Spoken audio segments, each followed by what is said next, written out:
आज आप सभी श्रवण करेंगे माँ अन्नपूर्णा माता की व्रत कथा।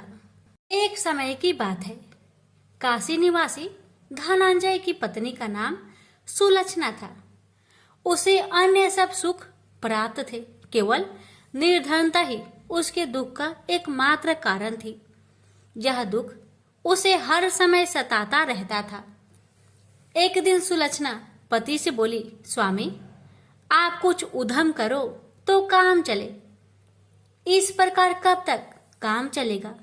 सुलक्षणा की बात धनंजय के मन में बैठ गई और वह उसी दिन विश्वनाथ शंकर जी को प्रसन्न करने के लिए बैठ गया और कहने लगा, हे देवाधिदेव विश्वेश्वर, मुझे पूजा पाठ कुछ नहीं आता है, केवल आपके भरोसे बैठा हूँ। इतनी विनती करके वह 2-3 दिन भूखा प्यासा बैठा रहा। यह देखकर भगवान शंकर ने उसके कान में अन्नपूर्णा अन्नपूर्णा अन्नपूर्णा इस प्रकार 3 बार कहा। यह कौन क्या कह गया? इसी सोच में धनंजय पड़ गया कि मंदिर से आते ब्राह्मणों को देखकर पूछने लगा, पंडित जी अन्नपूर्णा कौन है? ब्राह्मणों ने कहा, तू अन्न छोड़कर बैठा है, सो तुझे अन्न की बात सूझती है, जा घर जाकर अन्न ग्रहण कर। धनंजय घर गया, स्त्री से सारी बात कही। वह बोली, नाथ चिंता मत करो, स्वयं शंकर जी ने यह मंत्र दिया है, वे स्वयं ही खुलासा करेंगे, आप फिर जाकर उनकी आराधना करो। धनंजय फिर जैसा कि तैसा पूजा में बैठ गया। रात्रि में शंकर जी ने आज्ञा दी और कहा, तू पूर्व दिशा में चला जा। वह अन्नपूर्णा का नाम जपता जाता और रास्ते में फल खाता, झरनों का पानी पीता जाता। इस प्रकार कितने ही दिनों तक चलता गया। वहां उसे चांदी सी चमकती वन की शोभा देखने में आई। सुंदर सरोवर देखने में या उनके किनारे कितनी ही अप्सराएं झुंड बनाए बैठी थी। एक कथा सुनाती और सब मिलकर माँ अन्नपूर्णा इस प्रकार बार बार कहती थी। यह अगहन मास की उजेली रात्रि थी और आज से ही व्रत का प्रारंभ था। जिस शब्द की खोज करने वह निकला था, वह उसे वहां सुनने को मिला। धनंजय ने उसके पास जाकर पूछा, हे देवियों, आप यहाँ क्या करती हो? उन सब ने कहा, हम माँ अन्नपूर्णा का व्रत करती हैं। धनंजय ने पूछा, व्रत पूजा करने से क्या होता है? यह किसी ने किया भी है? इसे कब किया जाए? कैसा व्रत है और कैसी विधि है? मुझसे भी विस्तार से बताओ। वे कहने लगी, इस व्रत को सब कोई कर सकते हैं। 21 दिन तक के लिए 21 गांठ का सूत लेना चाहिए। 21 दिन यानी न बने तो 1 दिन उपवास करे, या भी ना बने तो केवल कथा सुनकर प्रसाद ले। निराहार रहकर कथा कहे, कथा सुनने वाला कोई न मिले तो पीपल के पत्तों को रख, सोपारी या घृत कुमारी वृक्ष को सामने कर, दीपक को साक्षी कर, सूर्य, गाय, तुलसी या महादेव को बिना कथा सुनाए मुख में दाना न डाले। यदि भूल से कुछ पड़ जाए तो 1 दिवस फिर उपवास करे। व्रत के दिन क्रोध न करे और झूठ न बोले। धनंजय बोला, इस व्रत के करने से क्या होगा? वे कहने लगी, इसके करने से अंधों को नेत्र मिले, लुल्लू को हाथ मिले, निर्धन के घर धन आए, बाझिन को संतान मिले, मूर्ख को विद्या आए। जो जिस कामना से व्रत करे माँ उसकी इच्छा पूरी करती है। वह कहने लगा, बहनों मेरे पास भी धन नहीं है, विद्या नहीं है, कुछ भी तो नहीं है। मैं तो दुखिया ब्राह्मण हूँ, मुझे इस व्रत का सूत दोगी? हाँ भाई, तेरा कल्याण हो, हम तुम्हें अवश्य देंगे।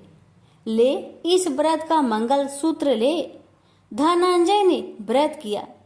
व्रत पूरा हुआ, तभी सरोवर में से 21 खंड की स्वर्ण सीढ़ी हीरा मोती जड़ी हुई प्रकट हुई।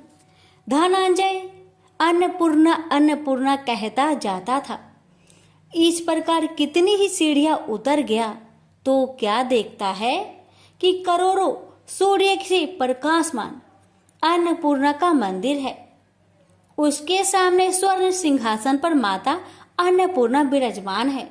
सामने भिक्षा हेतु शंकर भगवान खड़े हैं।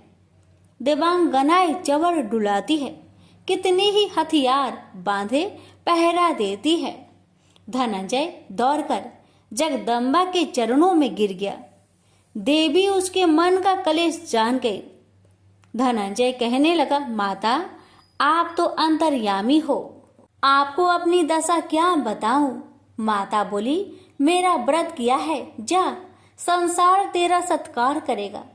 माता ने धनंजय की जिह्वा पर बीज मंत्र लिख दिया। अब तो उसके रोम रोम में विद्या प्रकट हो गई। इतने में क्या देखता है कि वह काशी विश्वनाथ के मंदिर में खड़ा है। माँ का वरदान ले धनंजय घर आया। सुलक्षणा से सब बात कही। माता जी की कृपा से उसके घर में संपत्ति उमड़ने लगी।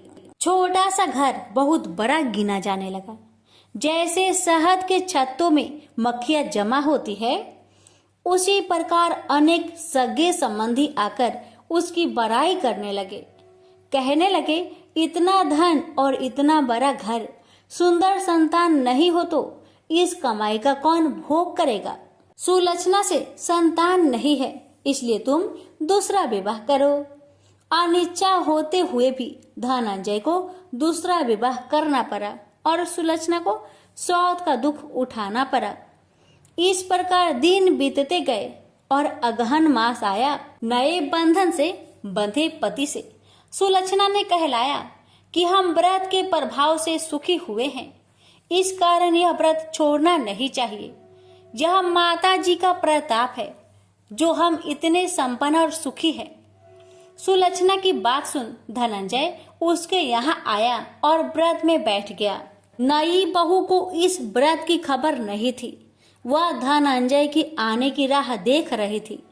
दिन बीतते गए और व्रत पूर्ण होने में 3 दिवस बाकी थे कि नई बहू को खबर पड़ी। उसके मन में ईर्ष्या की ज्वाला दहकने लगी थी। सुलक्षणा के घर आ पहुंची और उसने वहां भगदड़ मचा दी। वह धनंजय को अपने साथ ले गई। नए घर में धनंजय को थोड़ी देर के लिए निंद्रा ने आ दबाया। इसी समय नई बहू ने उसका व्रत का सूत तोड़कर आग में फेंक दिया। अब तो माता जी का कोप जाग गया। घर में अकस्मात आग लग गई। सब कुछ जलकर खाक हो गया।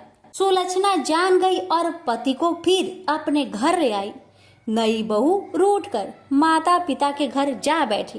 पति को परमेश्वर मानने वाली सुलक्षणा बोली, नाथ घबराना नहीं, माता जी की कृपा अलौकिक है। पुत्र को पुत्र हो जाता है पर माता कुमाता नहीं होती। अब आप श्रद्धा और भक्ति से आराधना शुरू करो, वे जरूर हमारा कल्याण करेगी। धनंजय फिर माता के पीछे पड़ गया। फिर वही सरोवर सीढ़ी प्रकट हुई। उसमें माँ अन्नपूर्णा कहकर वह उतर गया। वहां जा माता जी के चरणों में रुदन करने लगा। माता प्रसन्न होकर बोली, यह मेरी स्वर्ण की मूर्ति ले, उसकी पूजा करना, तू फिर सुखी हो जाएगा। जा, तुझे मेरा आशीर्वाद है। तेरी स्त्री सुलक्षणा ने श्रद्धा से मेरा व्रत किया है, उसे मैंने पुत्र दिया है। धनंजय ने आंखें खोली तो खुद को काशी विश्वनाथ के मंदिर में खड़ा पाया। वहां से फिर उसी प्रकार घर को आया। इधर सुलक्षणा के दिन चढ़े और महीने पूरे होते ही पुत्र का जन्म हुआ। गांव में आश्चर्य की लहर दौड़ गई। इस प्रकार उसी गांव के निसंतान सेठ के पुत्र होने पर उसने माता अन्नपूर्णा का मंदिर बनवा दिया। उसमें माता जी धूमधाम से पधारी, यज्ञ किया और धनंजय को मंदिर के आचार्य का पद दे दिया। जीविका के लिए मंदिर की दक्षिणा और रहने के लिए बड़ा सुंदर सा भवन दिया। धनंजय स्त्री पुत्र सहित वहां रहने लगा। माता जी के चढ़ावे में भरपूर आमदनी होने लगी। उधर नई बहू के पिता के घर डाका पड़ा, सब लूट गया। वे भीख मांगकर पेट भरने लगे। लक्षणा ने यह सुना तो उन्हें बुला भेजा, अलग घर में रख लिया और उनके अन्न वस्त्र का प्रबंध कर दिया। धनंजय, सुलक्षणा और उसका पुत्र माता जी की कृपा से आनंद से रहने लगे। माता जी ने जैसे इनके भंडार भरे वैसे सबके भंडार भरे। हे माता, अगर आपकी कथा कहने में हमसे कोई गलती हुई हो उसे क्षमा करना और अपने सभी भक्तों की सभी मनोकामना को पूर्ण करना। प्रेम से बोलिए अन्नपूर्णा माता की जय। हर हर महादेव, माता पार्वती की जय। लक्ष्मी माता की कहानी। एक बार लक्ष्मी जी ने मनोहर रूप यानी बहुत ही अद्भुत रूप धारण करके गायों के एक झुंड में प्रवेश कर लिया और उनके इस सुंदर रूप को देखकर गायों ने पूछा कि देवी, आप कौन हैं और कहाँ से आई हैं? गायों ने ये भी कहा कि आप पृथ्वी की अनुपम सुंदरी लग रही हो। तब गायों ने एकदम से कहा कि सच सच बताओ, आखिर तुम कौन हो और तुम्हें कहाँ जाना है? तब लक्ष्मी जी ने विनम्रता से गायों से कहा कि तुम्हारा कल्याण हो। असल में मैं इस जगत में अर्थात संसार में लक्ष्मी के नाम से प्रसिद्ध हूँ और सारा जगत मेरी कामना करता है, मुझे ही पाना चाहता है। मैंने दैत्यों को छोड़ दिया था और इसलिए वे सदा के लिए नष्ट हो गए। इतने ही नहीं, मेरे आश्रय में रहने के कारण इंद्र, सूर्य, चंद्रमा, विष्णु, वरुण तथा अग्नि आदि सभी देवता सदा के लिए आनंद भोग रहे हैं। इसके बाद माँ लक्ष्मी ने कहा कि जिनके शरीर में मैं प्रवेश नहीं करती वे सदैव नष्ट हो जाते हैं और अब मैं तुम्हारे शरीर में ही निवास करना चाहती हूँ। लेकिन इसके बाद भी कथा अभी खत्म नहीं हुई, क्योंकि गायों ने अब तक माँ लक्ष्मी को अपनाया नहीं था। गाय ने क्यों किया माँ लक्ष्मी का त्याग? देवी लक्ष्मी की इन बातों को सुनने के बाद गायों ने कहा कि तुम बड़ी चंचल हो, इसलिए कभी कहीं नहीं ठहरती। इसके अलावा तुम्हारा बहुतों के साथ भी एक सा ही संबंध है, इसलिए हमें तुम्हारी इच्छा नहीं है। तुम्हारी जहाँ भी इच्छा हो तुम चली जाओ। तुमने हमसे बात की, इतने में ही हम अपने आप को तुम्हारी कृतार्थ यानी तुम्हारी आभारी मानती हैं। गायों के ऐसा कहने पर लक्ष्मी ने कहा कि ये तुम क्या कह रही हो? मैं दुर्लभ और सती हूँ, अर्थात मुझे पाना आसान नहीं, पर फिर भी तुम मुझे स्वीकार नहीं कर रही। आखिर इसका कारण क्या है? यहाँ तक कि देवता, दानव, मनुष्य आदि सब कठोर तपस्या करके मेरी सेवा का सौभाग्य प्राप्त करते हैं, अतः तुम भी मुझे स्वीकार करो। वैसे भी इस संसार में ऐसा कोई नहीं जो मेरा अपमान करता हो। ये सब सुनकर गायों ने कहा कि हम तुम्हारा अपमान या अनादर नहीं कर रहे, केवल तुम्हारा त्याग कर रहे हैं, और वह सिर्फ इसलिए क्योंकि तुम्हारा मन बहुत चंचल है। तुम कहीं भी जमकर नहीं रहती, अर्थात एक स्थान पर नहीं रुक सकती, इसलिए अब बातचीत करने से कोई लाभ नहीं। तो तुम जहाँ जाना चाहती हो जा सकती हो।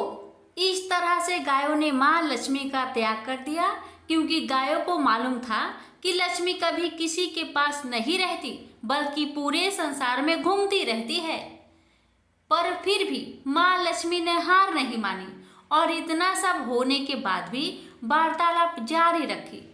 अब आखिर में माँ लक्ष्मी ने कहा, गायों, तुम दूसरे को आदर देने वाली हो और यदि तुमने ही मुझे त्याग दिया तो सारे जगत में मेरा अनादर होने लगेगा। इसलिए तुम मुझ पर भी अपनी कृपा करो। मैं तुमसे केवल सम्मान चाहती हूँ।